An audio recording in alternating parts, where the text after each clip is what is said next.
Hello everybody, welcome back to Max Reviews and Random Reviews, and our random review for today is going to be Avatar. Not Avatar The Last Airbender, not Avatar 2, not Avatar 4, which is supposedly coming in a few years, but Avatar from 2009, directed by James Cameron. And this is a very interesting movie to talk about it because it became the highest grossing film of all time, which means it made the most money in 2009, where it made $2 billion. That's quite a bit. So, the big other movie that's been making billions of dollars recently has been Spider-Man No Way Home. As I'm recording this, it's in 6th place with $1.6 billion made. I am going to be ranking the top 15 highest grossing films that I've seen sometime in February, so keep a watch for that, but we're going to be diving into why Avatar did so well, why nobody talks about it anymore, and why it's still a very good movie. And also, for a little background for James Cameron here, he did Avatar 2009. He did it right after he finished Titanic. Now, Titanic is another one that not a ton of people talk about, not that huge of a film.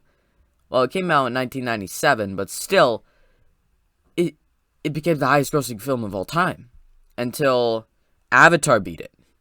Avatar beat it, let me see, Avatar beat it 12 years later. So, James Cameron is the king of the box office because he has 2 of the top 3 highest grossing films done, and they were just individual projects, not attached to anything, and did them by himself. And 2 other very big James Cameron films that I haven't seen is Aliens and Terminator 2 Judgment Day. I haven't seen either one of those, but I hear they're really good. But James Cameron has been working on Avatar 2 for years. He worked on Avatar for 9 years. But this film, let's just get started and dive into our review here. This is Max Reviews. I'm Brayden. And so, Avatar. Let's talk first about the concept. Now, the concept, the plot, if you will, is this guy who, he's a retired, military, Marines, whatever, and his name is, trying to find his name. It's been a while. I haven't seen it. Jake Sully. Yep, Jake Sully. So, the year is 2154, so, pretty cool. And Earth, they got a severe energy crisis, blah, blah, blah, regular stuff. But I don't really think we spend that much time on Earth. We spend a bunch of time on Pandora, which is the new planet, this giant planet that Earth is going to because it has this ecosystem and this, all these creatures, the environment, these natives, and so we start off, Jake Sully's brother dies, and so he takes over, and he's paralyzed waist down, so he's in a wheelchair, to go to Pandora, where there's a whole different atmosphere. You can't even breathe the air. You need air masks until you get to an airtight system or whatever. So, very interesting right there. The world is the main thing. Pandora is an amazingly cool world, and the plot continues. It's pretty average, like, guy goes to new planet, figures out that the natives aren't savages, fights with the natives to overthrow the oppressors. It's a very generic story. Pocahontas, Dancing with Wolves, bunch of other movies, basic concept. But this movie has it a bit different because different setting, different characters, more interesting, and many more depths to it. So, we have avatars, the actual name of the thing. The avatar is he puts himself in like a machine, and he goes into his brain. His physical body is sleeping, but his brain is in the avatar, which is one of the blue people, that are on the case in the marketing and stuff. He's one of the blue people. So then he's got his legs back. He can do stuff. Just the people themselves look very cool, and I know this was a bunch of visual effects, and I could really appreciate actual physical puppets, clay stuff, puppetry. Like the Book of Boba Fett is going on right now, and you could really tell that they're putting in the effort for that. But I really can appreciate CGI, and This is beautiful CGI. Like, think about this. This is 2009. This is the same year that we had Fast and Furious and Cloudy with a Chance of Meatball stuff. Not too big centric CGI, but you know, around this time you had still Harry Potter stuff was going on. Pirates of the Caribbean stuff was going on. You know, you had some CGI stuff that it's average. It's not too amazing. But this CGI for the time period, it still looks perfect. It's so perfect, so spot on, so smooth, so natural. And the cool thing is, like, I can't really tell that it's all CGI. It looks very, very well done. And it feels like this world could be real. It seems like when you actually get on the planet, Jake Sully is exploring the planet. There is so much to explore with all the animals on the planet, all the creatures, this like mother nature thing that they have there, and all the plants, the animals, everything is extremely interesting. And it all came from the mind of James Cameron, which I haven't seen his other films. I've only seen Avatar, which, interesting, but I know about some people haven't seen this movie, and the reason that you haven't seen it probably is it came out 2009, and there's like original movies, like everybody's seen Star Wars. It's so classic. This wasn't exactly a classic. It made a ton of money, but it's not a classic. But other parts to this ecosystem, just the creatures look so cool. The avatars they have, and the actual people have these braids that have this stuff that connects with animals or creatures or even each other. And that's how you create a bond. And it's very, very interesting. So, Jake, he gets his avatar body. And then there's, obviously got to be, like, a bad guy. So we have this guy, let me see. I'm trying to figure out his name. Colonial Miles Quaritch. I don't know if that's how you say his name. Right, but that's who he is. And he's basically the military guy that wants to kill the natives, that military guy.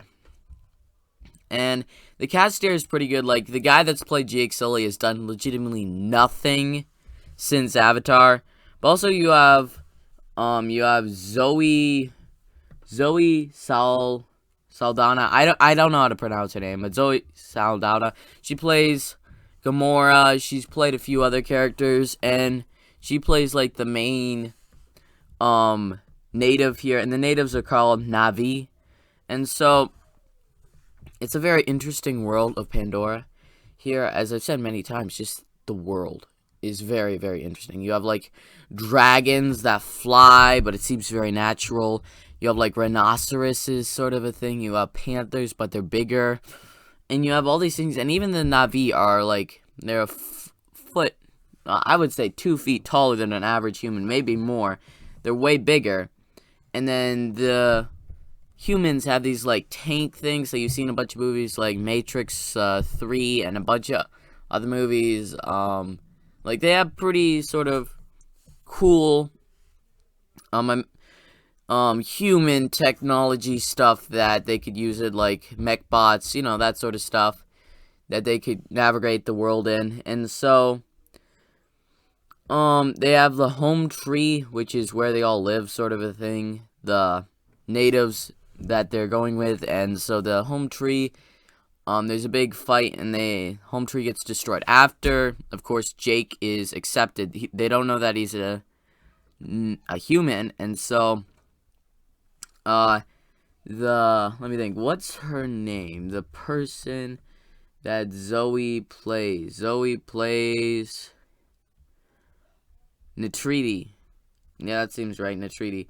So she is like the Pocahontas of this story, that she falls in love with the person from a strange land and defends him while also trying to protect her people. And so her dad dies, and so her dad dies at this big fight thing where they blow up the home tree, where the people are trying to go against the humans, and they just take this giant ship out the humans do and destroy the natives' like home, so everything's basically destroyed. So some people do survive, and they sort of all turn to Jake, who gets all the people from the planet, all blue people, to go and attack the humans. They beat the humans in an amazingly epic fight, and bunch of supporting characters die, some main characters die, and then all the humans are sent back. The humans are there because they're trying to collect rocks that are worth billions of dollars on the market, and that's why they're blowing up the mother tree that the natives live on, so that they could get all the rocks under it, because the natives aren't really cooperating, and that's why Jake is put into an avatar so that he could cooperate with them and try to tell him, but he doesn't even tell him that he's human. So it ends, they get all the humans off their world, and then the bad guy's killed. Jake is permanently turned into an avatar. End of movie. Absolutely amazing, epic movie. Why does nobody talk about this movie? It made the most money in the world. Nobody really owns it. Like, if I went around asking, and like, I was surprised, like, my my grandmother, she says she saw it in the theaters, which just seems so off. My half sister, she said that she had seen it in theaters, but she hadn't seen it for years. She owns it, but she hasn't seen it for years. I watched it twice, and I haven't really felt the need to rewatch it again. Why is this financially, critically, everybody sort of accepts it like this is an amazing movie? Nobody really watches it at home. I think the reason for this is because it's an experience that you only have in theaters. Where, you could watch Avengers Infinity War, Avengers Endgame, Spider-Man No Way Home, Star Wars The Force Awakens in theaters, and it is so better to see it in theaters. But watching it at home, it still holds up. Avatar, amazing thing that is designed for theaters only, sort of a thing. You could watch it at home, but it's not that big of a thing, which is very interesting to me. And I still really do like Avatar. I had it as my favorite movie of all 2009 yesterday. Even though 2009 admittedly wasn't the greatest year for movies, but still. So, why is the question. And then after this big success, James Cameron, this amazing director, one of the best of all time, disappears. Where has he been for the past 25 years? Since Titanic, he has worked on nothing other than Avatar. So Avatar came out. They immediately, like, 2 years from now, there's going to be a sequel. 2012, actually. 3 years. There was supposed to be Avatar 2. 10 years later, we're still waiting on 13 years. Avatar came out, and Avatar 2 should be coming out this December. I really am going to be interested in seeing it and rewatching it, comparing it to the original, because there's supposed to be like 5 Avatar movies coming out. And I think James Cameron, now what's going to happen is there's just going to be, he starts releasing one, and it finally happens, and everybody's like, whoa, it actually happened. And just boom, boom, boom, boom, boom. Avatar movies keep coming out. Financial success. Everybody starts revisiting again. Or maybe everybody will watch it, they'll be like, wow, that was amazing. Nobody talks about it. Keep coming out with another one. Oh, that was amazing. Nobody talks about it. That could be. But I think there's so much potential. They could go to other alien worlds in the next one. They could explore more of Pandora. Maybe there's an inside of Pandora. Maybe they're going to Earth. We haven't really been to Earth that much. But whatever the case is, it's going to be very interesting. And they could delay it again. Honestly, it's coming out in December. The end of the year. They could just not do it. But why has not everybody seen this? Not everybody knows. I think it was a product of the theater. It wasn't really something for home. It was meant for the theater, and they even after Avengers Endgame, because became the #1 film of all time, highest grossing film, Avatar re-released. Boom, Avatar's back on top. And everybody started talking about Avatar once again in 2019, and people were like, yeah, they're delaying Avatar 2 so that they could make more money and so that they could beat Avengers Endgame. And do I think it might be able to beat Avengers Endgame? Yes, I do. Yes, I do. That's how big of a thing this is going to be. So I would recommend that you check it out as a in preparation for the second one, and as just like a very interesting experience, because the movies that I've really had for this random reviews, Evan Almighty, it's a nice smaller film. Ready Player One, a movie that you should never watch if you've read the books or if you haven't. And Avatar, one that I think everybody should check out because it is such a visually stunning movie, and it just is. It looks beautiful, and it is the highest grossing film, so you 100% should check Avatar out.